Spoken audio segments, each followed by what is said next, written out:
अच्छा जी, अब हम आज के उसमें पढ़ेंगे एंट्रोलेटरल कॉलम जो होता है, एंट्रोलेटरल वाइड कॉलम, उसमें से कौन कौन से ट्रैक्स रन करते हैं।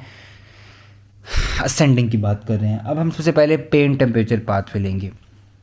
पेन टेम्परेचर पाथवे के लिए कुछ चीज़ें पहले, जो prior to go into the detail, हम पेन टेम्परेचर पाथवे के लिए कुछ चीज़ें बताते हैं। 2 स्पाइनल कॉर्ड के सेक्शन हम ले लेते हैं।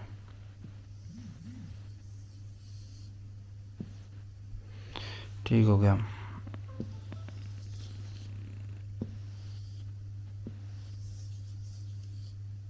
दो स्पाइनल कॉर्ड के सेक्शन हो गए।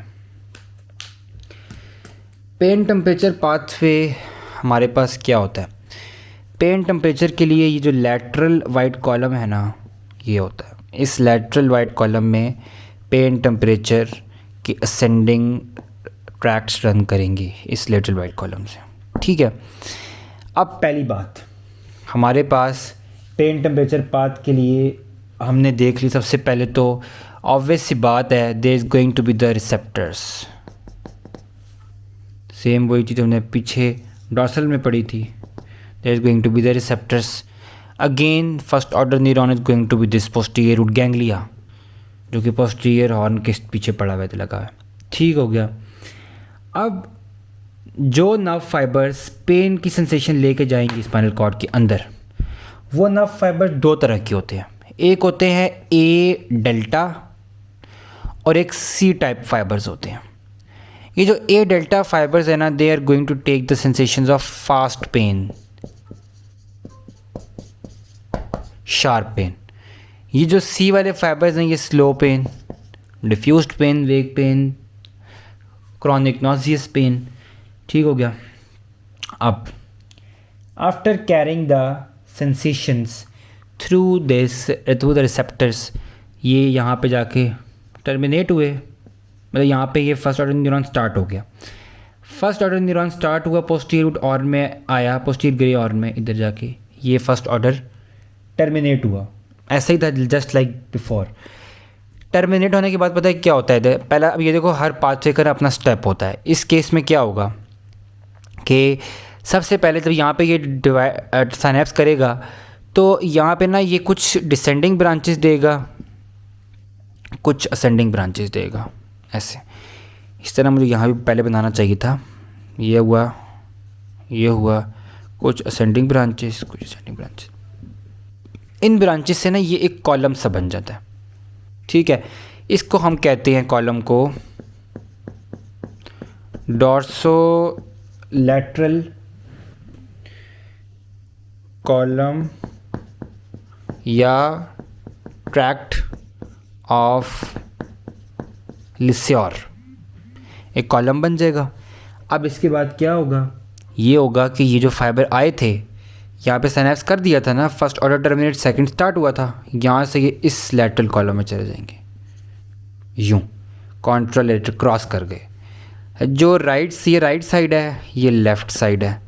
जो राइट साइड थी, राइट साइड से जब वो फाइबर्स पेन सेंसेशन आई, नर्व फाइबर लेकर आए, फर्स्ट ऑर्डर स्टार्ट हुआ, टर्मिनेट हुआ, यहाँ पे सेकंड स्टार्ट हुआ, एक असेंडिंग ब्रांच, डिसेंडिंग ब्रांच, एक कॉलम बन गया, डॉर्सोलेटरल कॉलम ऑफ लिस्योर। उसके बाद यहाँ से ये कॉन्ट्रालेटरल साइड के लेटरल वाइड कॉलम में चले गए। इसी तरह जो यहाँ से आएंगे ना, यहाँ पे भी डॉर्सोलेटरल कॉलम ऑफ लिस्योर बनेगा और यहाँ वाले यहाँ पे आ जाएंगे। ठीक है। अब इसके बाद यहीं से ये ऊपर चले जाते हैं ऐसे। Then more fibres are added, then so on, more fibres are added. यहाँ भी लेमिनेशन हो जाएगी डॉर्सल की केस की तरह। डॉर्सल के केस में क्या था?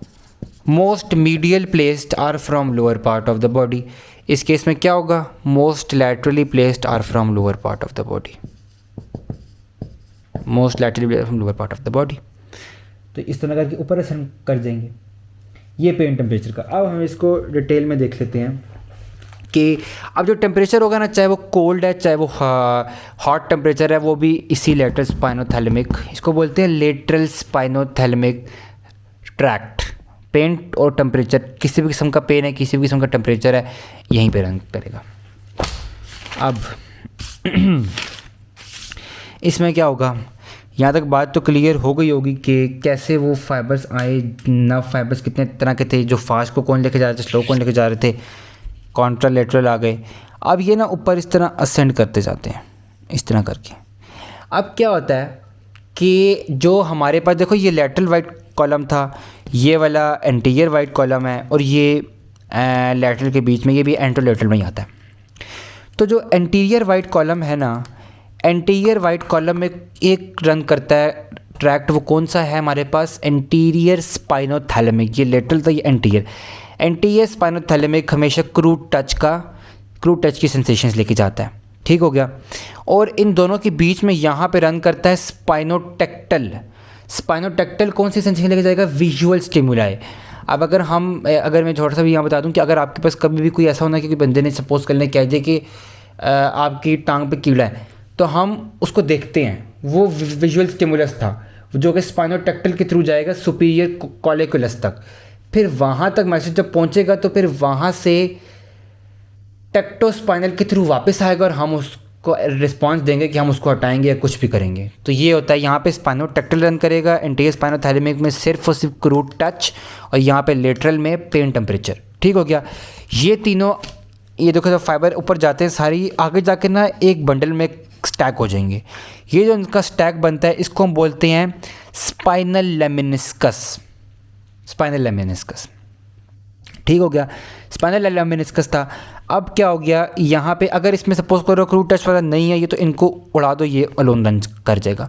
अब स्पाइनल लेमिनिस्कस के थ्रू ये चला गया, इसने वहीं जाना है थैलेमस में, वही वेंट्रो पोस्टरो लैटरल न्यूक्लियस, उसी तरह इंटरनल कैप्सूल के पोस्टीरियर लिम्ब में जाएगा और कोरोना रेडिएटा की फॉर्म में पूरे सेरिब्रल कॉर्टेक्स तक। ये डायग्राम हर किसी में बनानी है। अब इसमें कुछ एडिशनल चीज़ें हमारे पास क्या हैं कि पेन टेम्परेचर। अब सपोज करो शार्प पेन है, बड़ा गंदा वाला पेन हो रहा है, तो पेन टेम्परेचर केस में क्या होता है कि हमारे पास ना दो पार्ट्स होते हैं ब्रेन के। ये वाला जो पार्ट होता है ना, इसको हम बोलते हैं सिंगुलेट गायरस, और ये होता है इंसुलर गायरस। ये जब हम डिटेल में सेरेब्रम पढ़ेंगे तो तब भी अभी याद रख लो कि सिंगुलेट गायरस, इंसुलर गायरस। यहाँ पे होता है न्यूक्लियाई ऑफ सिंगुलेट गायरस, यहाँ पे न्यूक्लियाई ऑफ इंसुलर गायरस। तो ये जो सिंगुलेट गायरस का न्यूक्लियाई था, it is concerned with emotional component of pain. जब हमारे पास फाइबर्स कोरोना रेडिएट के फॉर्म में यूँ रन करते हैं ना, तो कुछ कोलैटरल्स इस इंसुलर सिंगुलेट गायरस को भी मिलेंगी, इस न्यूक्लियाई को। इसमें क्या होता है, this is concern with emotional component of, जो रोना वगैरह आता है तो वो इसकी वजह से आता है। इसी तरह कुछ कोलैटरल्स हमारे पास इस न्यूक्लियाई ऑफ इंसुलर गायरस को भी मिलेंगी। ये इसका काम क्या होता है कि ये हमारे पास ऑटोनॉमिक रिस्पॉन्सेस करवाता है पेन के ऑटोनॉमिक रिस्पॉन्सेस कौन से हो सकते हैं, स्वेटिंग, हार्ट रेट ज़्यादा हो जाना, ब्रेथ रेट ज़्यादा होना, तो वो ये करवाएगा, ठीक हो गया। ये इसमें एडिशनल बात थी। इसके अलावा एक एडिशनल बात ये है कि हमें रेटिकुलर फॉर्मेशन का भी पता होना चाहिए कि हमारे पास throughout the brain stem, medulla, midbrain, pons, इन सब में ना कुछ न्यूक्लियाई प्रेजेंट होते हैं, उनको हम ऑल टुगेदर रेटिकुलर फॉर्मेशन की नाम देते हैं। अब इसमें जो हमारे पास स्लो पेन होता है ना, एक तो फास्ट पेन था ना, वो तो all the way cerebral cortex तक पहुंच गया इस पाथवे से, लेकिन मोस्टली जो स्लो पेन होता है ना, वो यहाँ तक नहीं जाएगा, वो हमारे पास इस रेटिकुलर फॉर्मेशन पे टर्मिनेट हो जाएगा। इस रेटिकुलर फॉर्मेशन पे टर्मिनेट होगा और फिर इस रेटिकुलर फॉर्मेशन के पास पूरे सेरेब्रल कॉर्टेक्स का कंट्रोल होता है, और वो ये रेटिकुलर फॉर्मेशन होगा कि वो पूरे सेरेब्रल कॉर्टेक्स को और हायर सेंटर को अवेयर कर देगा, पेन के बारे में बता देगा। एक ये बात थी। अब रेटिकुलर फॉर्मेशन की इंपॉर्टेंस यहाँ से भी अंदाज़ा लगाया जा सकता है कि जो रेटिकुलर फॉर्मेशन मेडुला ऑब्लंगेटा के लेवल पे है ना, वहाँ पे 4 इंपॉर्टेंट न्यूक्लियाई होते हैं। Reticular formation of the medulla oblongata has 4 important nuclei which are the vital control centres of the human body. उसमें एक न्यूक्लियाई कौन सा है, for the autonomic control of the heart, एक है for the autonomic control of the breath, एक है for the autonomic control of the blood vessel tone, एक है for the autonomic control of the GIT। तो यहाँ पे मेडुला ऑब्लंगेटा का जो रेटिकुलर फॉर्मेशन है, it has the vital control centres of the brain. अब बॉडी ये हो गया। अब इसमें ना एक एडिशनल बात जो हमें याद रखनी है, हमने कहा था ना यहाँ पे जिस तरह ये जो साइनेप्सिस हो रही थी, ये वाली पोस्टीरियर ग्रे कॉलम में आने के बाद, पोस्टीरियर ग्रे हॉर्न में आने के बाद, इसमें क्या होता है कि जब यहाँ पे फर्स्ट ऑर्डर टर्मिनेट होता है ना, सेकंड स्टार्ट होता है, तो यहाँ पे इस सिनेप्स पे ना सब्सटेंस P निकलता है, प्रोस्टाग्लैंडिन्स निकलते हैं। सब्सटेंस P और प्रोस्टाग्लैंडिन्स का काम क्या होता है कि ये लोग पेन का थ्रेशोल्ड कम कर देते हैं, ठीक है, और वो पेन फाइबर्स एक्साइट हो जाते हैं और हमारे पास सारा काम हो जाता है। इसी तरह कुछ हमारे पास जिस तरह अगर आपके पास कोई इरिटेशन होती है, कोई इन्फ्लेमेशन, उसमें पेन होता है, उस केस में क्या होता है कि इन्फ्लेमेशन के केस में ब्रेडिकाइनिन, हिस्टामिन, सब्सटेंस पी वगैरह निकलते हैं, तो वो हमारे पास क्या करते हैं, वो पेन नर्व एंडिंग्स को स्टिमुलेट कर देते हैं। ठीक हो गया। अब हम आ जाते हैं गेटिंग थ्योरी पे। गेटिंग थ्योरी का काम क्या होता है? गेटिंग थ्योरी किसे कहते हैं हम लोग?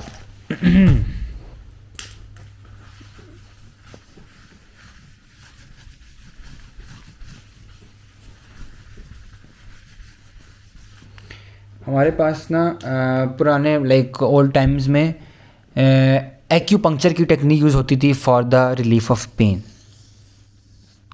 एक्यूपंक्चर में क्या होता है कि एक्यूपंक्चर में हम फाइन नीडल्स को इंसर्ट करते हैं, छोटी बहुत ज़्यादा फाइन होती हैं, उनको हम जिस जगह पे पेन होता है वहाँ लगाते हैं तो उससे वो ठीक हो जाता है। जिस तरह थाई मसाज किसी ने अगर देखी हो तो उसमें चेस्ट पे पिन्स लगाए, बहुत सारी नीडल्स लगाई जाती हैं, तो वो पेन को रिलीफ। अब उसकी एक्सप्लेनेशन को ही हम गेटिंग थ्योरी में कंसिडर करते हैं, गेटिंग थ्योरी को ही वो एक्सप्लेन कर देती है।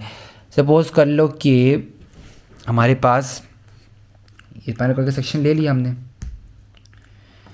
हम क्या करेंगे कि ये हमने दिखाया था इधर पोस्टीरियर रूट गैंग्लिया,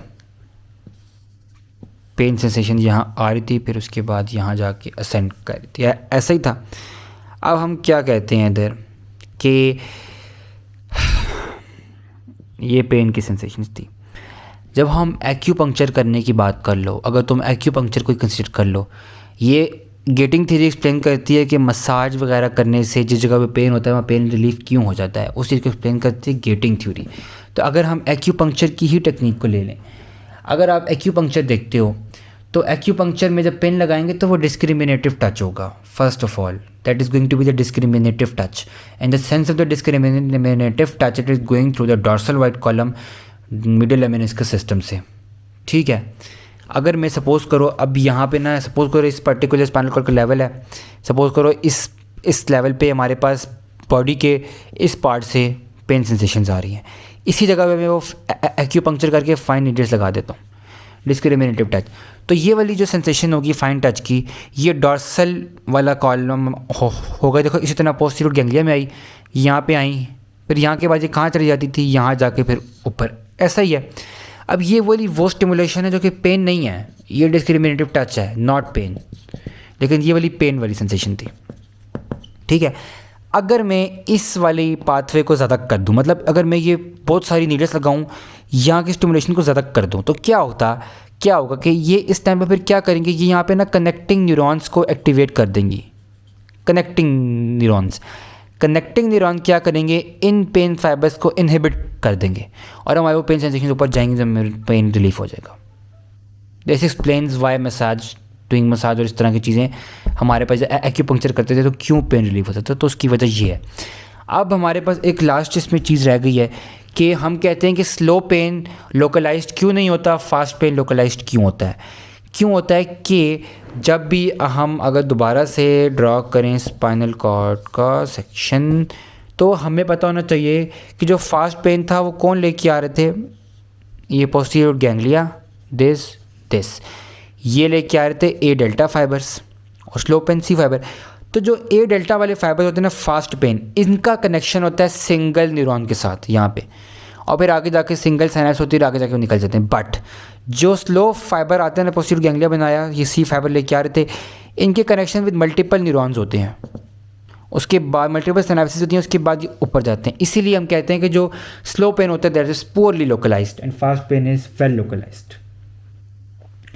तो that was all for the anterolateral tract system, जिसमें हमारे पास ये सारे आ गए हैं। पेन टेम्परेचर पाथवे भी कर लिया, क्रू टच भी कर लिया, और स्पाइनोटैक्टिल के वो स्पाइनोटैक्टिल बीसी में हो गया, क्रू टच बीसी में हो गया कि वो कैसे इसके थ्रू जा रहा है। That was all. Thank you.